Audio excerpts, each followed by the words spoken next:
Dear students, આપણે કેપેસિટરની ગઈ વખતે જુદા જુદા જોડાણો અને એમાં ઉર્જાની વાત કરી. એવી જ રીતે હવે થોડું આગળ વધી અને કેપેસિટરની ઓપન અને ક્લોઝડ સર્કિટ્સની વાત કરીએ. ખાલી હું સમજાવી દઉં તમને. ધારી લો કે કેપેસિટર આવી રીતે જોડેલો હોય તો આપણે એમાં એમ કહીએ છીએ કે વિદ્યુત પ્રવાહ વહેતો નથી, બરાબર. પણ આ આમ 100% સાચું નથી, એવું કીધું હતું ને મેં તમને એકવાર. તો t બરાબર 0 સમયે જ્યારે સ્વિચ ચાલુ કરો ત્યારે કેપેસિટર પોતે હોતો નથી, એવું વિચારવું પડે. હું ધારી લો કે અહીંયા એક કેપેસિટર જોડી દઉં અને એક અહીંયા રેઝિસ્ટર જોડી દઉં, R અને C. તો t બરાબર 0 સમયે પરિપથ આવો હોય છે, બરાબર. એમાં કેપેસિટર ધ્યાનમાં લેવામાં આવતો નથી. આવું લીધું તો આપણે t બરાબર 0 સમયે. અને t બરાબર અનંત સમયે ખાલી કેપેસિટર જ હોય છે, અવરોધ નીકળી જાય છે, કારણ કે ત્યારે પ્રવાહ કેવો થઈ જાય છે? 0 થઈ જાય છે. એટલે અહીંયા પ્રવાહ હોય છે અને કેટલો હોય છે? V/R હોય છે. અને અહીંયા પ્રવાહ કેટલો થઈ જાય છે? 0 થઈ જાય છે. આ યાદ રાખજો, બરાબર. એટલે ઘણીવાર આવા ક્વેશ્ચન પૂછે કે અનંત સમયે આમાંથી વહેતો પ્રવાહ શોધો અને t બરાબર 0 સમયે જે તે પરિપથમાંથી વહેતો પ્રવાહ શોધો. હવે એક ક્વેશ્ચન આવેલો હતો, એને આ જો તમારી પાસે નોલેજ હોય તો આપોઆપ તમે સમજી શકો કે એમાં શું કરવાનું. t બરાબર 0 સમયે કેપેસિટરને શોર્ટ કરી નાખવાનું અને t બરાબર અનંત સમયે કેપેસિટરને રાખવાનો છે. બસ આટલું જ ફેરફાર થશે એમાં. એક પરિપથ લઈએ અને વધારે કોન્સેપ્ટ ક્લિયર કરી નાખીએ. આ રીતે એક પરિપથ આપેલો છે અને આ પ્રશ્ન તમને પૂછાયેલો હતો. કોઈ એક એક્ઝામમાં આ પ્રશ્ન આવેલો છે, એમાંથી મેં લીધો છે આ પ્રશ્ન, બરાબર.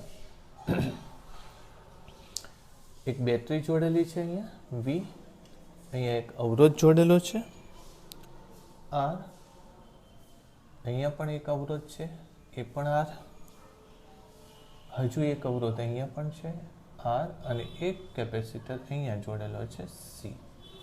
કરેક્ટ. હવે તમને ખાલી એવું પૂછ્યું છે, આમ તો એક જ પ્રશ્ન હતો, પણ આપણે આમાં બધી જ શક્યતાઓ ડિસ્કસ કરી લઈએ.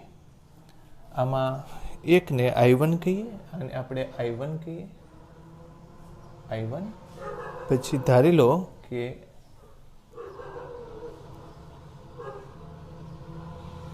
આને I2 કહીએ, I2 અને I3 કહીએ. તમને તો એવો એકાદો પ્રશ્ન પૂછ્યો હોય કે t બરાબર 0 સમયે આમાંથી I3 કેટલો થાય, કે I1 કેટલો થાય, કે આમાંથી વહેતો પ્રવાહ આમાંથી કેટલો પ્રવાહ થાય. તો આપણે ત્રણની શક્યતાઓ અહીંયા લઈ લઈએ એટલે કેલ્ક્યુલેશન તમને કરતા આવડી જાય, બરાબર. ચલો, t બરાબર 0 સમયનો પરિપથ શું થાય? તો મેં તમને કીધું કે t બરાબર 0 સમયે કેપેસિટરને શોર્ટ કરી નાખો, પૂરું.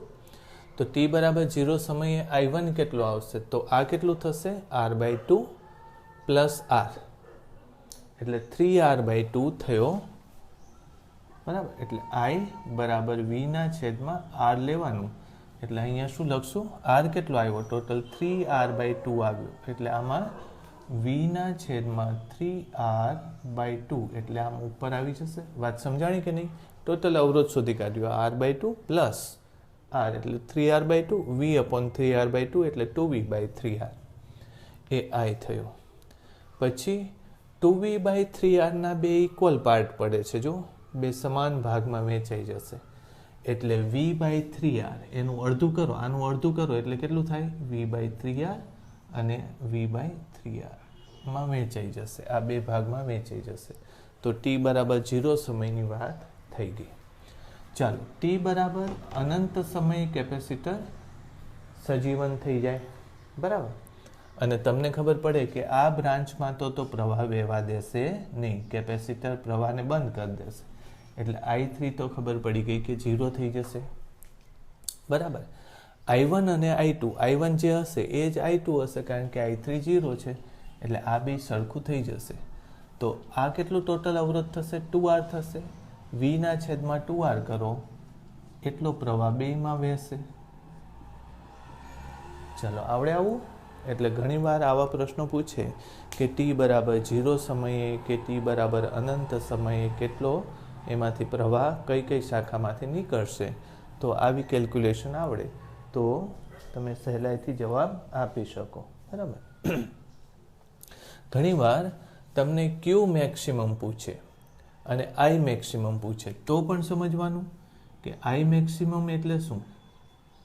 તો આઈ મેક્સિમમ ક્યારે થાય? ટી બરાબર 0 સમયે થાય. અને ક્યુ મેક્સિમમ ક્યારે થાય?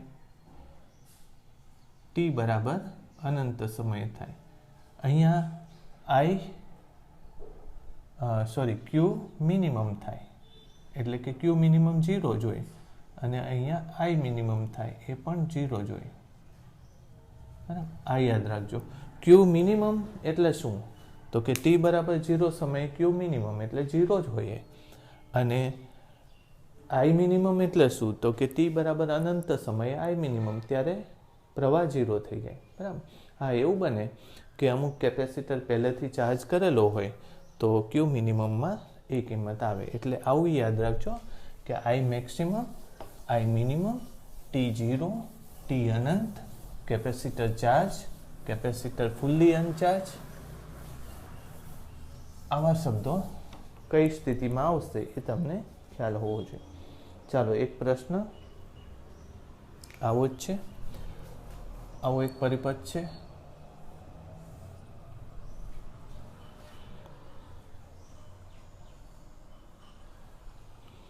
અહીંયા 4 ઓહમનો અવરોધ છે. 4, 2, એક કેપેસિટર આપેલો છે અહીંયા 2 માઇક્રો,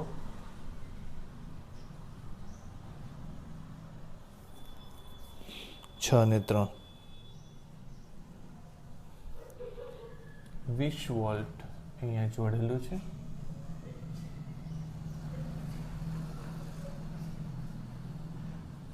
ક્લિયર? હવે તમને એમ પૂછે છે કે ક્યુ મેક્સિમમ કેટલો. એક મિનિટ, પ્રશ્ન જોઈ લઉં બરાબર શું છે. એ જ છે ને, ક્યુ મેક્સિમમ કેટલો. હા, કેપેસિટર ઉપરનો ક્યુ મેક્સિમમ કેટલો થાય. અથવા તો પ્રશ્ન બરાબર લખેલો નથી પણ ચાલશે. ચાલો જોઈશું આપણે. ક્યુ મેક્સિમમ. ક્યુ મેક્સિમમ એટલે ટી બરાબર અનંત સમયની વાત કરીએ છીએ આપણે. બરાબર. ઓકે, તો ટી બરાબર અનંત સમય પહેલાં તો પોટેન્શિયલ લેવો પડે. બરાબર. તો અનંત સમયે આ તો શું છે? બંધ થઈ ગયું છે. બરાબર. એ બંધ થઈ ગયું હોય એટલે આનો આપણે કેટલો સ્થિતિમાન લેશું? 20 લેશું. આનો સ્થિતિમાન કેટલો લેશું? 0 લેશું. બરાબર. અનંત સમયે આનો પોટેન્શિયલ ગણવાનો થાય. બરાબર. અને એ જ રીતે આનો પોટેન્શિયલ ગણવાનો થાય. તો તમે બે રીતે કેલ્ક્યુલેશન કરી શકો કે આને તો પ્રવાહ વહે છે. બરાબર. તો પ્રવાહ આ બ્રાન્ચમાંથી વહેતો પ્રવાહ કેવો હશે? સમાન હશે. આ બ્રાન્ચમાંથી વહેતો પ્રવાહ એટલે આ બેમાંથી વહેતો પ્રવાહ સમાન હશે. આ બેમાંથી વહેતો પ્રવાહ જુદો જુદો હોઈ શકે. તો શરૂઆતમાં હું આને ડિસ્કનેક્ટ કરી નાખું છું. બરાબર. ડિસ્કનેક્ટ કરશો એટલે આ 4 એટલે ટોટલ 8 થશે અને આ ટોટલ 9 થશે. એટલે ઉપરની શાખામાં અમુક પ્રવાહ જવો જોઈએ, નીચેની શાખામાં અમુક પ્રવાહ જવો જોઈએ. તો પહેલાં તો હું સમજી લઉં કે પહેલાં અવરોધ ટોટલ કેટલો થાય છે? 8 અને આ કેટલો છે? 9. બરાબર. એટલે ટોટલ અવરોધ થશે 8 ગુણ્યા 9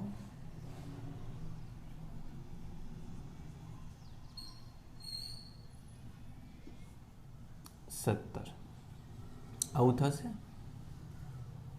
ભલે આમ જ રાખો. ચલો, આ સમતુલ્ય અવરોધ થયું. એમાંથી પ્રવાહ કેટલો વહેશે? તો કે ટોટલ પ્રવાહ V એટલે 20 છેદમાં આને 72 કરી નાખો. 72/7. 6 અને 3 જ છે. ચાલશે. ચાલો ને, આવું કંઈક વિચિત્ર આંકડો છે. ચાલશે, એમાં કંઈ વાંધો નહીં. 72 ઇન્ટુ 17 આટલો પ્રવાહ વહેવો જોઈએ, બરાબર. એટલે આમ તો આવું કરી નાખો 72, બરાબર. આને 1 લખી નાખો, આટલો પ્રવાહ જોવો જોઈએ. એટલે અહીંથી કેટલો પ્રવાહ ગયો? 72 જેટલો પ્રવાહ ગયો, કરેક્ટ. એના બે ભાગમાં એ પ્રવાહને ડિવાઈડ કરવાનો છે, પણ બંને ભાગ પાછા સરખા નથી. એટલે મેં તમને આવું કીધું હતું કે અવરોધ R1 અને R2 એટલે ઉપરની શાખાનો અવરોધ ને નીચેની શાખાનો અવરોધ કેટલો છે? 8/9 છે, બરાબર. તો પછી ત્યાં વહેતા પ્રવાહ જો લેવો હોય તો પ્રવાહ શું લખવો જોઈએ? તમને ખબર છે કે અવરોધ બરાબર વોલ્ટેજના છેદમાં પ્રવાહ. એટલે આ 1/I1 1/I2 એમ થાય ને, 8/9. તેથી I1/I2 લઈએ 1/8 1/9 9:8 આમ થશે, બરાબર. એટલે ટોટલ પ્રવાહનો 9મો ભાગ, ટોટલ પ્રવાહના કેટલા આ રીતે બનાવો ને તમે, જો I1/I2 ઇઝ ઇક્વલ ટુ 9/8. પછી જો તમે કરો તો અહીંયા ટોટલ I કરી નાખો. ટોટલ I એટલે I1 પ્લસ I2 બેનો સરવાળો કર્યો મેં, નીચે I2 જ લખો, 17/8. મેં શું કર્યું?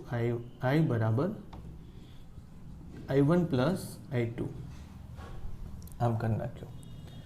તો I2 બરાબર 8/17 ગુણ્યા I, બરાબર. ચાલો, તો I2 બરાબર, આમ તો તમને ખબર પડી ગઈ. હવે આ બેનું શું કરવાનું? 1/9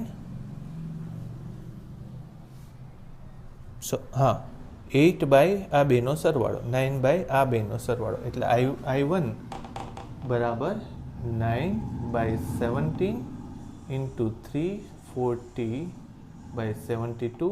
આ ટોટલ થશે I1, આમાંથી જતો પ્રવાહ. અને એ જ રીતે I2 8/17 340/72, કરેક્ટ. આટલો એમાં પ્રવાહ આવશે. ચલો, હવે પ્રવાહ તમને ખબર પડી ગઈ તો આ બેનો પોટેન્શિયલ પણ ખબર પડી જશે. એટલે 20માંથી એ પોટેન્શિયલ બાદ કરો એટલે આની સ્થિતિમાન આવી જશે. આને આપણે A કહીએ, આને B કહીએ. એટલે A નો સ્થિતિમાન કેટલો થશે? તો કે 20 માઇનસ, ચલો 4 ગુણ્યા એનો પ્રવાહ એટલે 9.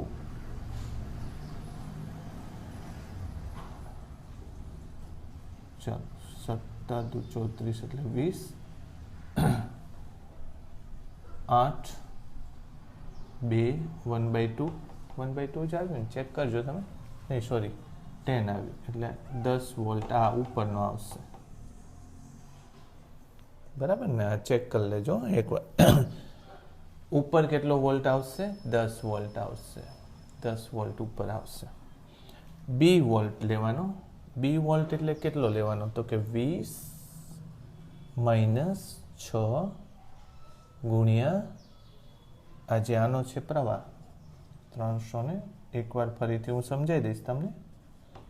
72 20 9 2 3 20માંથી 40/3 થાય ને આવું, તો 60માંથી 40 એટલે 20/3. આ કેટલું આવશે? 20/3. ચાલો ફરીથી એકવાર હું સમજાવી દઉં. આ થોડો કોમ્પ્લિકેટેડ દાખલો છે. તમને એમ પૂછ્યું છે કે આનો મહત્તમ વિદ્યુત ભાર કેટલો થાય. મહત્તમ વિદ્યુત ભાર લેવો હોય તો આ મહત્તમ જ છે, Q બરાબર C ગુણ્યા V. એટલે એના બે છેડા વચ્ચેનો વિદ્યુત સ્થિતિમાન તમને ખબર હોવી જોઈએ. C તો ખબર છે, પણ આ બે છેડાનો વિદ્યુત સ્થિતિમાન ખબર નથી. તો એ કરવા માટે શું કરશો? અનંત Q મેક્સિમમ ક્યારે થાય? મેં તમને કીધું હતું અનંત સમય થાય. અનંત સમય થાય એટલે આટલો ભાગ આવતો નથી. આમાં પ્રવાહ વહે છે, આમાં પ્રવાહ વહે છે, અહીંયા કંઈ પ્રવાહ વહેતો નથી. તો પહેલાં તો હું કેટલો પ્રવાહ આમાં જશે અને કેટલો આમાં જશે એ શોધવું પડે. એ શોધવા માટે મૂળ પ્રવાહ કેટલો છે એ મને પહેલાં ખબર હોવી જોઈએ. બરાબર. તો મૂળ પ્રવાહ શોધવા માટે મેં અવરોધ શોધી કાઢ્યો 8, 9, એનો સમતુલ્ય આટલો આવ્યો. બરાબર. ત્યારબાદ પ્રવાહ કેટલો, તો કે પ્રવાહ V બરાબર, અહીં લખશું આપણે એ સમયનો પ્રવાહ I બરાબર V/R, એટલે V તમને ખબર છે 20 અને R તમને આટલો ખ્યાલ આવ્યો. બરાબર. ચાલો, તો આટલો પ્રવાહ એમાં નીકળો આમાં. પછી એમાંથી થોડોક આમ જાય છે, થોડોક આમ જાય છે. બે અવરોધ જો સરખા હોય તો બે સમાન જાત, પણ સરખા નથી. તો કેટલો ક્યાંથી જશે, તો એનું એક આવી રીતે લેવું પડશે. R1 આટલું, R2 આટલું, તો પ્રવાહનો ગુણોત્તર આટલો થશે 9/8. તો I1 કેટલો થાય, 9/, આ બેનો સરવાળો 17 ગુણ્યા મૂળ પ્રવાહ. આ મેં કર્યું છે, પણ આ ન કરો તોય ચાલે. તો I2 8/17 અને આ 9/17 ગુણ્યા મૂળ પ્રવાહ. I1 I2 આવી ગયું. ચાલો, VA માઇનસ IR એ આનો સ્થિતિમાન થાય, એટલે VA R 4 અને I આટલો જે થયો એ, એટલે ટોટલ 10 થયો ઉપર. પછી VA એટલે 20 માઇનસ IR એટલે 6 ગુણ્યા અહીંનો પ્રવાહ. તો આવું કંઈક વિદ્યુત સ્થિતિમાન 2 મળી ગયા. કરેક્ટ. ચાલો, હવે આમાંથી પ્રવાહ તો વહેતો નથી, એટલે આ 2નું કંઈ કામ નથી. બરાબર. પ્રવાહ વહે તો અવરોધ વિદ્યુત સ્થિતિમાનમાં ફેરફાર કરે, પણ અનંત અંતરે તો અનંત સમયે તો આમાંથી કંઈ પ્રવાહ વહેતો જ નથી, એટલે આરનું કંઈ કામ નથી. તો સીધું જ જો હું લખી નાખું અથવા અહીંયા લખી નાખું, તો આ શું થશે, Q મેક્સિમમ બરાબર C કેટલો છે 2 માઇક્રો, અને બાકી આ બેનો તફાવત. આ બેનો તફાવત કેટલો થશે 10/20 10/20/3 બાદ કરો, એટલો સ્થિતિમાન થાય, એટલે 30/20 એટલે 10/3 10/3. તો ટોટલ 20/3 માઇક્રોકુલમ. આ એનો Q મેક્સિમમ થાય. આ થોડો ઇન્ટેલિજન્ટ ક્વેશ્ચન છે, અઘરો ક્વેશ્ચન છે. બરાબર, ડિફિકલ્ટ કહેવાય એ ટાઈપનો ક્વેશ્ચન છે. તો જવાબ શું આવશે, 20/3 માઇક્રોકુલમ આવશે. સમજ પડી? તો આપણે સિમ્પલ ક્વેશ્ચન તો થતા હોય, મેં સીધો જ એક અઘરો ક્વેશ્ચન લઈ લીધો. એટલે આવા ક્વેશ્ચન ઘણીવાર પૂછે તમને. આમાં Q મેક્સિમમ પૂછ્યું તો તમારે સમજી જવાનું કે અનંત સમયની વાત છે, ત્યારે આમાંથી તો પ્રવાહ વહેશે, આમાં નહીં વહે. 2ની કંઈ જરૂર નથી. બરાબર. પણ આ બેનો સ્થિતિમાન મને ખબર હોવો જોઈએ. એ બેનો સ્થિતિમાન ગુણ્યા C કરવું, એટલે મને જવાબ મળી જાય. ક્લિયર? ચાલો, એ ખૂબ સરસ દાખલો હતો, કોઈ પરીક્ષામાં આવેલો દાખલો છે. રાઈટ. આમાં પણ એક બીજો પ્રશ્ન છે, એમાંય Q મેક્સિમમ લેવાનો છે.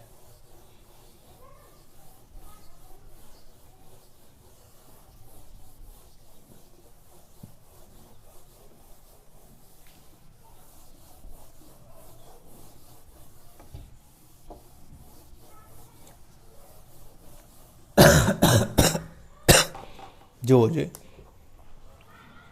આવો ક્વેશ્ચન છે.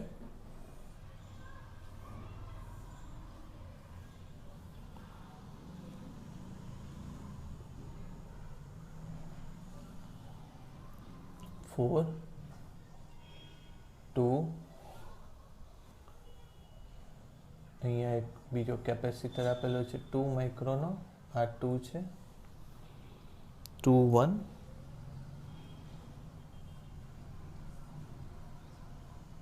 1 3 અને આ કેટલાનો છે 2. બરાબર. 2 વોલ્ટ નહીં, 2 નથી, 20 છે, 20 વોલ્ટ છે. બસ આમાં એ જ પૂછ્યું છે, Q મેક્સિમમ પૂછ્યું છે. Q મેક્સિમમ એટલે મેં તમને કીધું અનંત સમયની વાત છે. બરાબર. ત્યારના પ્રવાહની વાત છે. તો ત્યારે તો આમાંથી કંઈ પ્રવાહ વહેતો નથી, એટલે આ પાથ ઓપન છે, ખુલ્લો છે. બરાબર. ઓકે. તો આ પાથ કેવો છે, ખુલ્લો છે. તો ત્યારે આ ટોટલ લખી નાખીએ. આ કેટલો છે 6, આ નથી લેવાનું, આ ગણવું જ નથી આપણે. એટલે આ કેટલો થયો 6, આ કેટલો છે 3, 6 ને 3 સમાંતરમાં એટલે 2 થઈ જશે, બરાબર. 2 ને 3 ટોટલ 5. એટલે પ્રવાહ આમાંથી જે વયો મૂળ પ્રવાહ એ 20/5 એટલે 4 માઇક્રો, બરાબર. 4 માઇક્રો. આમાં એકમનું વાંધો નહીં આવે, માઇક્રો એમ્પિયર આટલો થશે. 20/4 માઇક્રો એમ્પિયર જેવો થશે પ્રવાહ. એક જ મિનિટ. હા,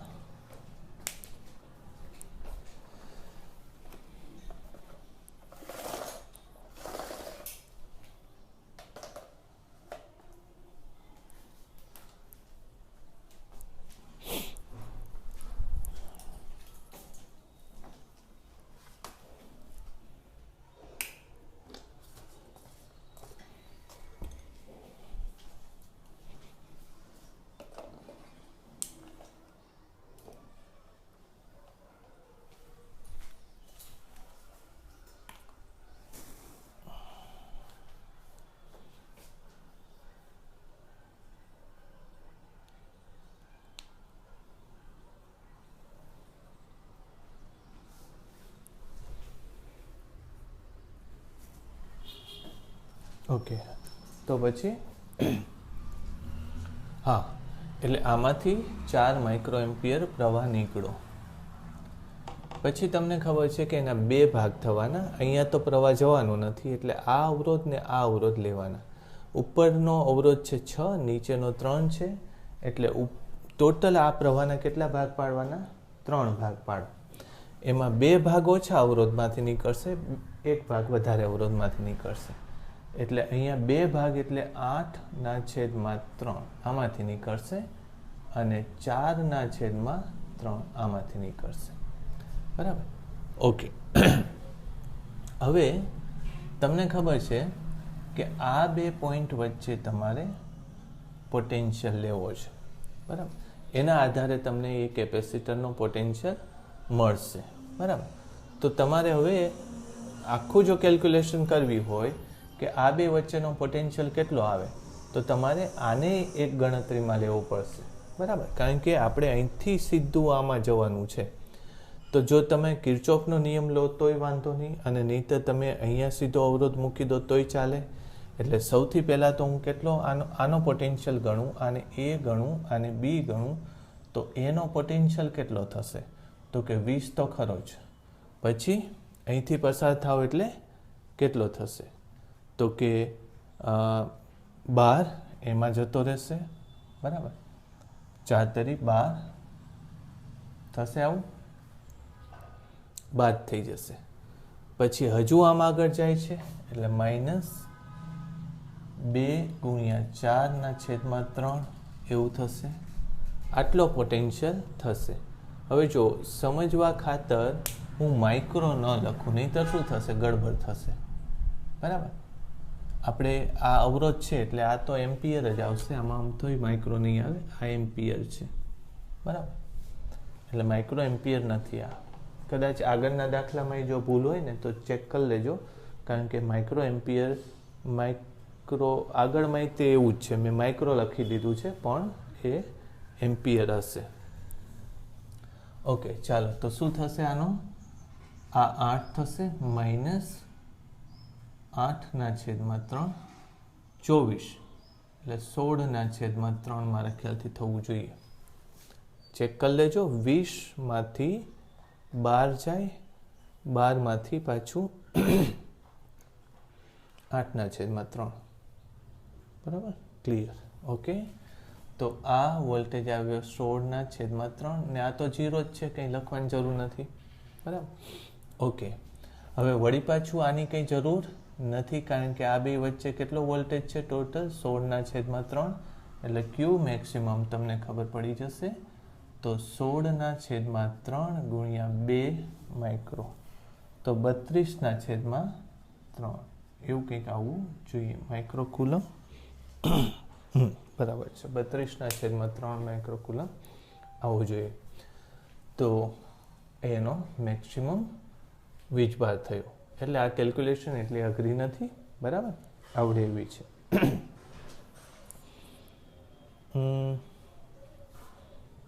ચાલો બીજું શું કીધું છે? હા, એક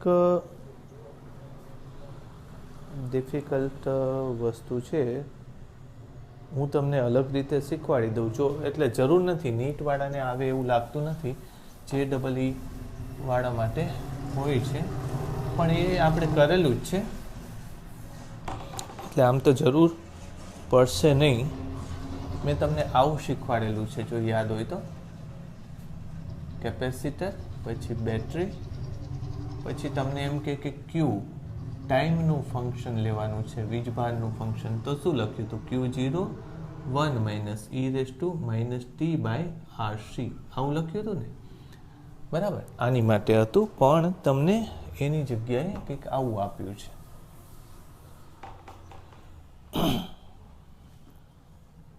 અને આની જગ્યાએ શું લખતા હતા? CV લખતા હતા, બરાબર.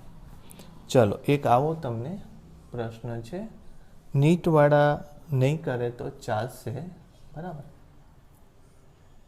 R કેપેસિટર અને બેટરી, R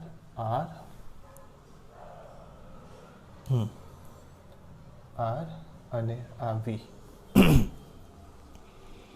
તમને એમ પૂછે છે કે Q સમયના ફંક્શન તરીકે શોધો, આવો પ્રશ્ન છે, બરાબર. તો આમ લેવા જશું તો થોડું ડિફિકલ્ટ છે. કેવી રીતે કરવું? શું પડે તો કે આને 0 વોલ્ટ કહેવું પડે, આને 0 વોલ્ટ, પછી આને કેટલો કહેવો પડે? Q/C કહેવો પડે, પછી આને કેટલો કહેવો પડે તો કે V - IR કહેવું પડે, આઈનું ફંક્શન આપણે લેવું પડે, થાય ને. અને પછી અહીંયા લેવું પડે પાછું, એટલે આ વોલ્ટેજ આટલો આવ્યો, પછી અહીંયા V - IR - QC એ આનો વોલ્ટેજ થાય, ડિવાઇડેડ બાય R એટલે એનો પ્રવાહ એટલો થાય. પણ એવું ન કરવું હોય તો એક રસ્તો છે, બરાબર. શું રસ્તો છે એ કહું તમને. એટલે સોલ્વ તો થશે, ગમે તેવું હશે સોલ્વ થશે. ખાલી તમે આનો ને આનો સ્થિતિમાન શોધી કાઢો, બરાબર. તમને ખબર છે કે જો આ બેનો સ્થિતિમાન મળી જાય તો આકૃતિ આવી જ થાય, આના જેટલી જ થાય. અહીંયા મેં V લખ્યું હતું, એની જગ્યાએ V માઇનસ શું લખવું પડે? IR લખવું પડે, બસ ફેર એટલો, બરાબર. આ પોટેન્શિયલ ડિફરન્સ જ છે. તો પછી Q as a function of time લેવું હોય તો C into V minus IR, બરાબર, ઇન્ટુ 1 - e -t/RC. R એટલે આ R, હા, જુદો આપ્યો હોય તો તમે એ જ લખજો. ઓકે, I લેવો પડે, બરાબર. તો પ્રવાહ કેટલો? તો પ્રવાહ કોઈ પણ સમયે તમારે પ્રવાહ લેવો હોય તો પ્રવાહનું સૂત્ર પણ છે તમારી પાસે, બરાબર, કે પ્રવાહ I ઇઝ ઇક્વલ ટુ કેટલું થાય તો કે ટોટલ. પહેલાં તો આનું ગણી લેવું પડે, ગમે તે સમયે આનો પોટેન્શિયલ ડિફરન્સ કેટલો થાય તો કે V - IR માઇનસ, જો હા, એટલે અહીંથી વહેતો પ્રવાહ લેવાનો છે, અહીંથી વહેતો પ્રવાહ લેવાનો, બરાબર. તો અહીંથી વહેતો પ્રવાહ કેટલો થાય તો કે V - IR, આપણે ભૂલ થઈ, સાચું છે, જવા દો, હવે આપણે કરવું જ પડશે કારણ કે આ નહીં થાય, આ રીતે નહીં થાય કારણ કે આ પ્રવાહ તે લેવો જ પડશે, બરાબર. તો ચલો હું એ જ રીતે કરાવી દઉં જે રીતે આપણે આગળ લીધેલું છે. પોટેન્શિયલ લેવો જ પડશે, IR વાળો નહીં લઈએ. આ સૂત્ર તમે રાખો, બાકી V હું તમને જુદી રીતે કેમ શોધવું એ હું શીખવાડી દઉં, બરાબર. આનો વોલ્ટેજ ગણી નાખો X, આ કેટલો છે V, આ 0 છે, આ QC છે, આ 0 છે, okay. X minus V by R, આ પ્રવાહ થયો આમ વહેતો. પછી X minus plus X minus 0 by R, અને અહીંયા કેટલો લખશો તમે? Plus X minus Q by C by R. પ્રવાહ ટોટલ કેટલો થાય? 0 થાય. करेक्ट। चलो 3x minus v minus q c is equal to 0, therefore x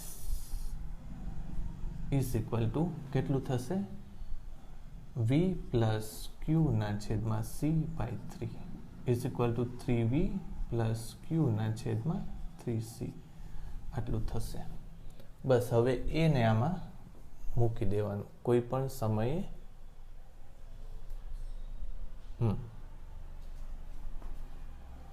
એટલે આને q એમનેમ લખી નાખીએ। therefore v એટલે શું તો કે આ બેનો પોટેન્શિયલ ડિફરન્સ એટલે મૂકી દઉં। ચલો q ઇઝ ઇક્વલ ટુ કોઈ પણ સમયનો વિદ્યુત ભાર q is equal two c પછી v કેટલો થશે v એટલે આ મેં લખ્યું એ 3v plus q by 3c okay into 1 minus e raise to t by rc। Clear. q બે જગ્યાએ આવે છે c કાઢી નાખો therefore 3q is equal to 3v plus q 1 minus e raised to minus t by rc। चलो तो 3q is equal to 3v into 1 minus e raised to t by rc plus q 1 minus e raised to minus t by rc। Correct. आ q आम लावो पड़शे એટલે 3 minus થશે ને બરાબર તો 3q માઇનસ q અને ઇન્ટુ ડેટ એટલે q પછી 3 minus 1 plus e raise to minus t by rc into 3v 1 minus e raise to minus t by rc થાય તો આ 2 થઈ જશે તો q is equal to 3v 1 minus e raise to minus t by rc by કેટલું થશે 2 plus e raise to minus t by rc। કંઈક આવો જવાબ થવો જોઈએ। ચેક કરી લેજો આ મેં QM આ રીતે કરેલું છે। આ વેલ્યુ તમારે એટલે જો પૂછે તો બાકી તો આ પેલા JEE માટે મેં તમને કીધું એમ કરવાનું છે બીજા માટે તમે નહીં કરો નીટ માટે નહીં કરો તો ચાલશે બરાબર। પછી મેક્સિમમ સમયનો તમને કદાચ પૂછે તો મેક્સિમમ માટે તો તમારે ટી મેક્સિમમ અહીંયા મૂકે કાં તો ટી મેક્સિમમ મૂકો એટલે આપોઆપ આ કેલ્ક્યુલેશન તો આવડે। અહીંયા ક્યુ તમને મેક્સિમમ સીવી આવશે એક્સ માઇનસ સીવી લખો એટલે તમને જવાબ આવી જશે રાઈટ। તો એ કેલ્ક્યુલેશન એમ થશે અને એક બીજી મેથડ છે પણ હવે એમાં ઊંડું નથી ઉતરવું કારણ કે આને તમે ઉપર લાવશો એ છે આને તમે આને સોલ્વ કરીને આને માઇનસ પછી અહીંયા એલસીએમ આપીને ઉપર લાવશો ઉપર ગુણો એ છે પણ હવે જરૂર નથી મને એવું નથી લાગતું કારણ કે બહુ કોમ્પ્લિકેટેડ થઈ જશે પછી કન્ફ્યુઝિંગ થઈ જશે બરાબર। ચાલો બીજું ડિસ્ચાર્જિંગ ચાર્જિંગ કેપેસિટર પણ થઈ ગયા છે આપણે ક્યુ બાય આરસી।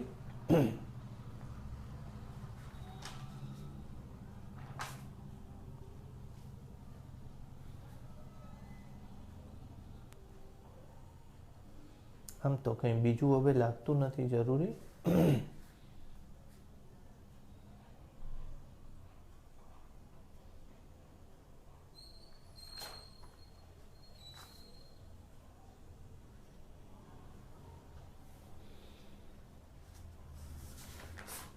हाँ एक कदाच ब्रेकिंग वोल्टेज माटे होय चलो ये जोई लई। ब्रेकिंग वोल्टेज वाळू खबर नहीं मैं शीखवाड्યું છે કે नहीं चेक कर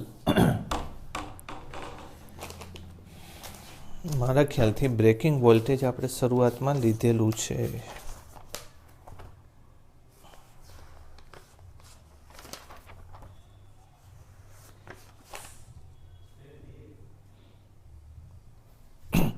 થોડું આ લીધા પછી આપણે આગળ બ્રેકિંગ વોલ્ટેજવાળું તમને સમજાવી દઉં, બરાબર?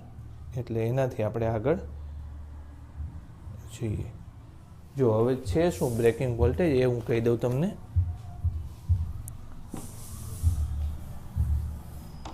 આવી રીતે છે. એક કેપેસિટર હોય સી, તો સી માટે એની અંદર એક વોલ્ટેજ વિદ્યુત સ્થિતિમાન પણ લાગુ પાડેલો હોય, બરાબર? તો તમે આવી રીતે લખી શકો સી ઇઝ ઇક્વલ ટુ ક્યુના છેદમાં વી, બરાબર? હવે એની ઉપર કેટલો તમે પોટેન્શિયલ લગાવી શકો, બરાબર, જેથી કરીને કેપેસિટર ચાર્જ કરવાનું ચાલુ રહે, બરાબર? તો આની અંદર એક વિદ્યુત ક્ષેત્ર રચાય. એ કેટલું રચાય એ ખબર છે તમને, સિગ્માના છેદમાં એપ્સિલોન 0 જેટલું, બરાબર? હવે અહીંયા તમે કંઈક મેક્સિમમ વેલ્યુ ની રાખી શકો, જેથી કરીને વધારેમાં વધારે વિદ્યુત ભાર એમાં સંગ્રહ થાય. હવે આ સિગ્મા મેક્સિમમ એટલે શું? તો કે ટોટલ વિદ્યુત ભાર ભાગ્યા ક્યુ. એટલે આને ક્યુ મેક્સિમમ પણ લખાય બાય એપ્સિલોન 0 એ, આવું પણ લખાય. આને આપણે શું કહીએ છીએ? બ્રેકિંગ સ્ટ્રેસ, બ્રેકિંગ સ્ટ્રેન્થ કહીએ છીએ, બરાબર? બી કહીએ છીએ. તો આને શું કહેવાય? સિગ્મા બી બાય એપ્સિલોન 0, બરાબર? હવે એ જ રીતે તમે પોટેન્શિયલ પણ લખી શકો. પોટેન્શિયલ માટે શું લખો છો? કોઈ પણ બે વસ્તુનો પોટેન્શિયલ લખવું હોય તો વી બરાબર ઈ ગુણ્યા ડી લખો છો. ઈ એટલે જો બ્રેકિંગ સ્ટ્રેસ લખો તો આને ઇન્ટુ જો લખો તો V maximum is equal to E maximum ગુણ્યા D is equal to sigma maximum ગુણ્યા એપ્સિલોન 0 ગુણ્યા D is equal to Q maximum by epsilon 0 ગુણ્યા એ ઇન્ટુ ડી, એટલે Q maximum into by C લખી શકાય, બરાબર? આવી કંઈક કન્ડિશન એમાં છે. હવે આને શું કહેવાય છે? હવે આ સમજીએ કે ક્યુ મેક્સિમમનો મતલબ શું છે? કે ત્યારે અંદર જે વસ્તુ રાખ્યું હોય એનું આયોનાઇઝેશન થાય. આયોનાઇઝેશનને લીધે શું થાય? એ એકબીજાને સામસામે ડિસ્ચાર્જ કરી નાખે, બરાબર? એટલે કે જ્યારે આમાં વીજભાર હોય ત્યારે આ રીતે વિચારો, પ્લસ માઇનસ, પછી અહીંયા માઇનસ, અહીંયા પ્લસ. તો આ પ્લસ, આ વોલ્ટેજ એટલો બધો વધારે હોય કે આ ઇલેક્ટ્રોનને તોડી નાખે. એટલે ઇલેક્ટ્રોન અહીંયા આવીને એક ધન વીજભારને શું કરી નાખે? તટસ્થ કરી નાખે, ન્યુટ્રીફાય કરી નાખશે. જો એ ન્યુટ્રીફાય થઈ જશે તો પછી અહીંયા વીજભાર થોડોક ઓછો થઈ જશે અને વોલ્ટેજ ઓછો થઈ જશે, વિદ્યુત ક્ષેત્ર પણ ઓછું થઈ જશે. એટલે આને શું કહેવાય છે? કે વિદ્યુત ક્ષેત્રની મહત્તમ લિમિટ, કે એનાથી વધારે ઊંચું વિદ્યુત ક્ષેત્ર લાગુ ન પાડી શકાય. તો એ જ રીતે વોલ્ટેજની પણ મહત્તમ લિમિટ હોય છે. એને આપણે બ્રેકિંગ વોલ્ટેજ કહેવાય છે. એને શું કહેવાય છે? Breaking voltage. એટલે તમે કેપેસિટર કોઈ જોશો ને તો કેપેસિટરમાં આમ લખેલું હોય 40 માઇક્રોફેરેડ બાય 100 વોલ્ટ, આવું કંઈક લખેલું હશે, જોજો તમે કેપેસિટરમાં. તો એ જે બાય વોલ્ટેજ લખેલા છે એ એનો બ્રેકિંગ વોલ્ટેજ છે, બરાબર? કે એનાથી વધારે વોલ્ટેજ તમે જો કેપેસિટરને લાગુ પાડો તો કેપેસિટર સર્વાઈવ રહેશે નહીં, કેપેસિટર સર્વાઈવ નહીં રહે, અથવા તો કેપેસિટર ફૂટી ગયું અથવા તો તૂટી ગયું એમ કહેવાશે, બરાબર? ફાટી ગયું એવું કહેવાશે. તો નાના ક્વેશ્ચન કેપેસિટરને લગતા ઘણીવાર આવા આવતા હોય છે. હું તમને એક પ્રશ્ન એનો બનાવી દઉં અને નાનો એક પ્રશ્ન છે, પછી કેપેસિટરની આપણે ડિસ્કશન કરવાની જરૂર નથી રહેતી. આ ચેપ્ટર અહીંયા પતી જાય છે, બરાબર? ઓકે, તો સૌથી પહેલાં તો આપણે આવો એક પ્રશ્ન પૂછાયેલો એટલે હું તમને કહું છું.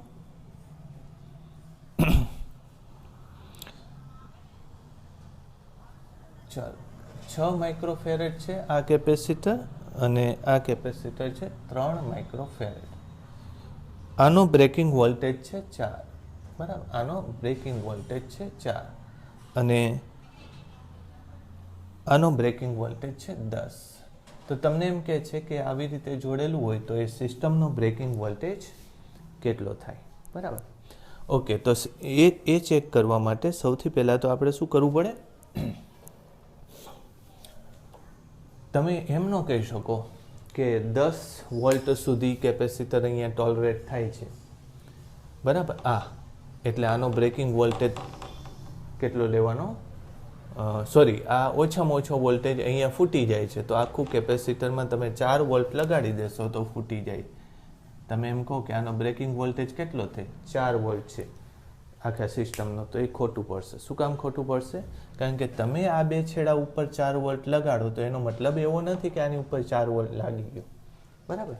એટલે આખા સિસ્ટમનો બ્રેકિંગ વોલ્ટેજ કીધો હોય તો તમારે શોધવો પડે કે અત્યારે કેટલો થશે. તો પહેલાં તો આમાં સમજી લો કે મહત્તમ વીજભાર આમાં કેટલો આવવો જોઈએ. તો ક્યુ મેક્સિમમ કેટલો આવવો જોઈએ? તો કે 6 ચોક 24 માઇક્રો કુલમ. અને આમાં મહત્તમ વીજભાર કેટલો આવવો જોઈએ? મેક્સિમમ વીજભાર 30 માઇક્રો કુલમ, બરાબર. આટલો વીજભાર એમાં આવવો જોઈએ, બરાબર. તો હવે તમારે બે કેપેસિટરને શ્રેણીમાં જોડો તો બે ઉપર વીજભાર કેવો આવે છે? સમાન આવે છે, એ તો ખબર છે. એટલે ટોટલ કેપેસિટન્સ જો અત્યારે લેશો તો કેટલું થશે? 2 માઇક્રોફેરેડનું થશે આ બેનું. અને 2 માઇક્રોફેરેડમાં મેક્સિમમ મારે કેટલો વીજભાર લાવવાનો છે? 30 નહીં લાવવાનો. કેટલો લાવવાનો? 20. કારણ કે 20 આવશે ત્યારે આ ફાટી જશે. એટલે અત્યારે મારે આવી વીજભાર ઉપરથી લાવવું પડશે. એટલે હું લખી નાખું Q = C × V. તો Q મારે 20 કરી નાખવાનું, 2 આ કરી નાખવાનું, V એટલે V બરાબર 20/2 એટલે 10 વોલ્ટ બ્રેકિંગ વોલ્ટ થશે, બરાબર. આવી રીતે મારે કંઈક 1 મિનિટ ભૂલ નથી થઈ ને, ઓછામાં ઓછો આટલો વીજભાર મારે મૂકવો પડે. તો 10 વોલ્ટ આમાં લગાડીશ તો એનો બ્રેકિંગ વોલ્ટેજ થશે. ફરીથી જુઓ, આનો બ્રેકિંગ વોલ્ટેજ એટલે 4 વોલ્ટથી વધારે લગાડું તો ફાટી જશે, 10 વોલ્ટથી વધારે લગાડું તો ફાટી જશે. આ સિસ્ટમનો બ્રેકિંગ વોલ્ટેજ તમને પૂછ્યો છે, તો એ કેવી રીતે શોધવાનો? તો તમે એમ કહો કે આને 4 વોલ્ટ લગાડી દેશો તો ફાટી જશે. કંઈ નહીં થાય, કારણ કે અહીંયા તો 4થી ઓછો વોલ્ટેજ લાગવાનો છે. તો ગણવાનું કેવી રીતે? તો કે આની ઉપર મેક્સિમમ વોલ્ટેજ વીજભાર કેટલો આવી જાય? 20. આની ઉપર મેક્સિમમ વીજભાર કેટલો આવી જાય? 30 માઇક્રોકુલમ. તો હવે બેની શ્રેણીમાં જોડેલું છે, તો શ્રેણીમાં જોડવાથી બે ઉપર સરખો વીજભાર આવશે ગમે તેટલો. તો બે ઉપર 30 આવશે ત્યારે તો આ ફાટી ગયો હશે, એટલે આની ઉપર મેક્સિમમ કેટલો આવવો જોઈએ? 20 આવવો જોઈએ. એટલે અહીંયા તમે લખી નાખો કે ટોટલ વીજભાર 20, પછી બેનું કોમ્બિનેશનનો કેપેસિટન્સ 2 છે અને એનો વોલ્ટેજ મારે શોધવાનો છે, એ મેક્સિમમ વોલ્ટેજ થશે. એટલે આને હું જો લખું તો Q મેક્સિમમ = C ઇક્વિવેલન્ટ અને આ V બ્રેકિંગ વોલ્ટેજ, બરાબર. એના ઉપરથી વેલ્યુ મૂકી દો. Q મેક્સિમમ 20 જોઈએ તો બ્રેકિંગ વોલ્ટેજ કેટલો આવશે? 10 વોલ્ટ આવશે, બરાબર. 1 મિનિટ ચેક કરી લો. મેક્સિમમ 6 ચોક 24 છે, કેમ? આ મારી ભૂલ થઈ. આ કેટલું થશે? 6 ચોક 24 છે, એટલે અહીંયા 24 મૂકવું પડશે તમારે, કરેક્ટ. 24 મૂકશો તો કેટલું આવશે? 24/2 એટલે 12 વોલ્ટ સુધી તમે લગાડી શકશો, કરેક્ટ. એ રીતે થશે બ્રેકિંગ વોલ્ટેજ, એવો થશે. ચાલો, એક ઝડપથી તમને હોમવર્કમાં આપી દઉં છું. 4, 12 ને 6, 10, 6, 8. અહીંયા 4, 12, 6, 4, 10, 6, 8. આ કેપેસિટર્સ છે. હવે તમે શોધી કાઢશો આમાંથી. આ બ્રેકિંગ વોલ્ટેજ છે, આ બધા બ્રેકિંગ વોલ્ટેજ છે. તો સિસ્ટમનો બ્રેકિંગ વોલ્ટેજ કેટલો થાય એ તમે શોધી કાઢજો, સિસ્ટમનો બ્રેકિંગ વોલ્ટેજ, બરાબર. એ જ રીતે ધારી લો કે અહીંયા 6 છે, 6 બ્રેકિંગ વોલ્ટેજ 3 છે, આ 4 છે, બ્રેકિંગ વોલ્ટેજ 12 વોલ્ટ છે. તો આનો બ્રેકિંગ વોલ્ટેજ કેટલો થશે? તો આમાં Q લેવાની જરૂર નથી. તમને ખબર છે કે અહીંયા હું 3 લગાડીશ તો 3 આની ઉપર આવશે ને આની ઉપર આવશે, એટલે 3 લગાડીશ ત્યારે જ આ ફાટી જશે. એટલે આમાં સીધો જ નાનો બ્રેકિંગ વોલ્ટેજ હોય એ જ ચાલશે. એટલે સમાંતર જોડાણમાં તો જે નાનો વોલ્ટેજ હોય એ જ બ્રેકિંગ વોલ્ટેજ થશે, પણ શ્રેણી જોડાણમાં ક્યુ શોધવું પડશે અને પછી તમારે શું શોધવું પડશે, એનો બ્રેકિંગ વોલ્ટેજ શોધવો પડશે. એક પ્રશ્ન બીજો લઈ લઈ. 1 2 1 2 3 આ સિસ્ટમ આપેલી છે. 6 3